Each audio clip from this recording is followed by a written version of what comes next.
This is another episode from the movement, simply titled Status of the Movement. We're going to provide a few updates, briefly go back over some of the things we covered in previous episodes, and let you know where to check for information, who to help, and how. First off, there is currently not a movement digitally.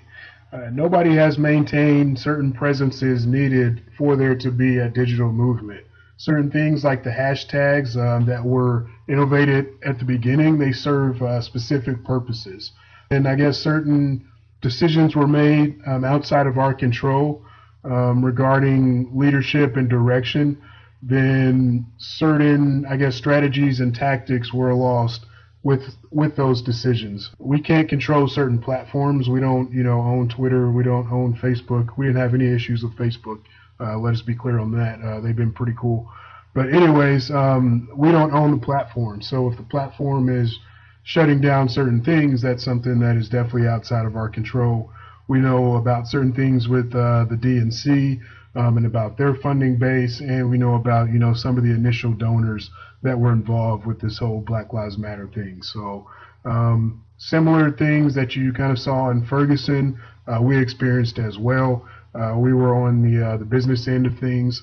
They were on, I guess, the protest end of things as far as the issues go. We provided media coverage, but that is why certain aspects of the movement are not, I guess, active, and that is why there's no current movement digitally.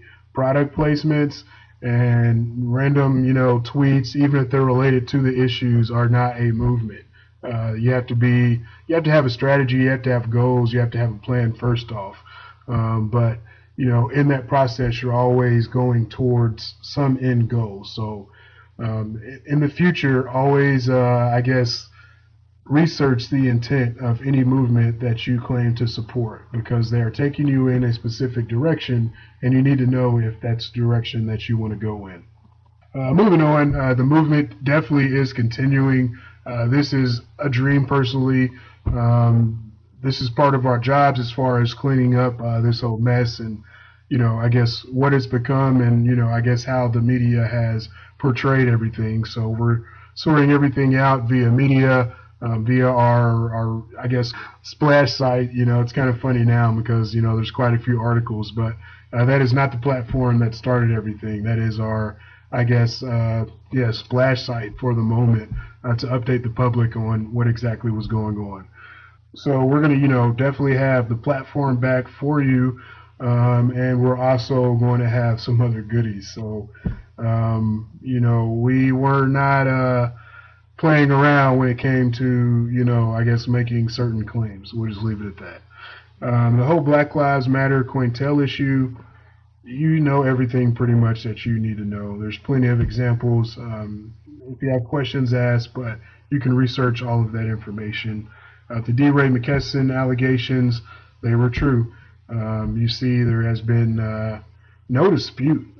That's kind of the surprising thing. Usually, like when there's allegations made, somebody will make some specific claim about that allegation, but people aren't even going into the allegations. So that just shows you how much some people care about the issues. We'll just leave it at that. Personally, a victim, so it's kind of a slap in the face to all victims. I'll just say that personally.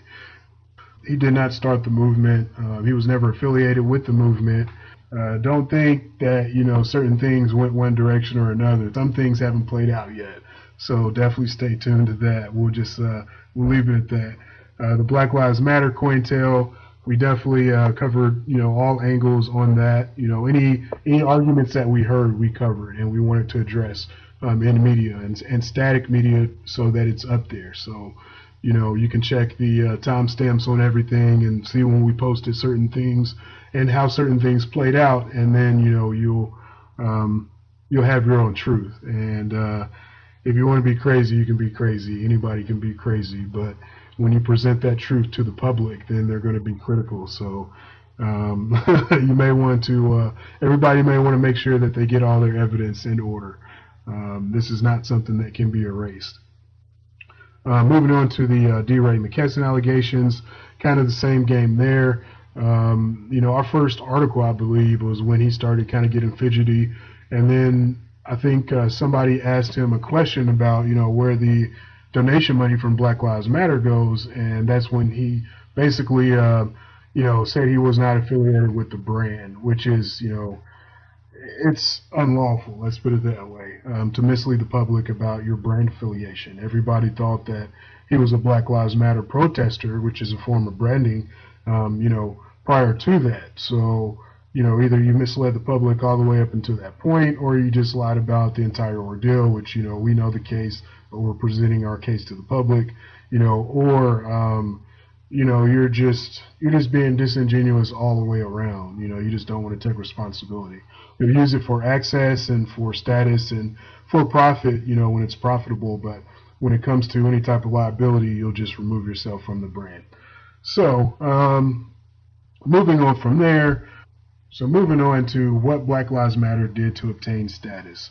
We're not even going to go into all the details. It's stuff that you don't even want to hear. It's that bad. Yes, it was that terrible. We'll just say that. But basically, a lot of slander, a lot of lying, a lot of deceit, a lot of misleading the public. That is how they obtained their position. They did not start the movement. They did not start things in Ferguson. They did not start things digitally or physically. They did not have the same intent as the movement. They did not have the same intent as Ferguson. They did not have the same intent as the communities that they were representing. We'll leave it at that. And they were being paid for this. We'll leave it at that. And then how the movement is different. First off, we're all still friends. We all get along. We all still like each other. We liked each other before this. We like each other now. They're probably tired of certain individuals, we won't call anybody out, talking about all this stuff. But outside of that, everybody is still the exact same person. One of the goals of this was to keep everything grassroots and humble and about, certain causes. So I guess maintaining, true friendships and, positive relationships is just as important as, any type of online presence. So we've definitely tried to do that. So moving on to why we're moving forward. There's a clear need for media telling the truth, definitely. There's a clear need for a movement that is committed to the people, definitely. We've potentially seen media and police cover up where there were multiple witnesses talking about the whole Ferguson situation and Michael Brown situation. So when we have a situation to where when a government employee, when you're a police officer, you're a government employee, kill someone and then has the influence to cover it up, then you have a breakdown in multiple aspects of your government and your economy. Your media and your government are both corrupt. So somebody has to tell the truth. Somebody has to put things out there. Every issue may not be your issue, but when it comes time up for your issue, you have to do what's right. And that's what kind of holds this country together from a media standpoint. What if you did not know what your president was really doing or what we were really doing in certain countries or in certain communities? We have literally chaos, or we might have, a real revolution when it comes to, some type of violent overthrow. So a key aspect of media is always telling the truth and reporting accurately. There's always some type of discretion when it comes to choosing what you cover, but when you cover something, you have to cover it accurately. Even if you are pushing some type of agenda, you have to cover it accurately. That is a key aspect of media, just like following the law is a key aspect of policing. So on that aspect, we'll just, I guess, move into something positive and something more in line with, what we were trying to create in the first place. To protect the movement, we've done certain things and taken certain precautions and started certain things, so it's kind of evolved, but everything's been done for the better. It's a lot stronger now than it was at the beginning, despite how people perceive things. At the beginning, everything was media. Now everything's kind of out there. People, have seen, seeing what's happened, seeing the effects of things, seeing the potential and possibilities.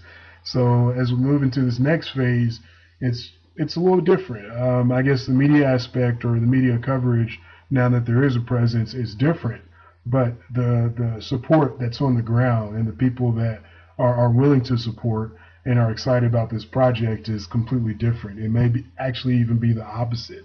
So I'd much rather have the support of the actual people than a very, very few media executives who are making decisions on behalf of their companies. So we're definitely excited about the movement moving forward. The truth now about how everything started, how things evolved from digitally to Ferguson to where they're at now. Who the legit, founders of whatever movement, whether it's Ferguson's movement, Black Lives Matters, movement, the movement, all of those details are available. So, yeah, moving forward, we've solved a major issue as far as clearing things up via the media. We are organized still. Leaders know leaders, and all relationships are still at play, and we have a little bit of momentum. So yeah, stay tuned to the movement. Thank you for tuning in. Yeah, stay tuned to the movement. Thank you for tuning in. Thank you for your time. I hope you check us out, whether it's Twitter, whether it's Facebook, whether it's Instagram, YouTube, whatever. Stay tuned. Maybe weekly, something like that. We'll take that for now. But stay up to date, stay safe, and yeah, thank you for tuning in.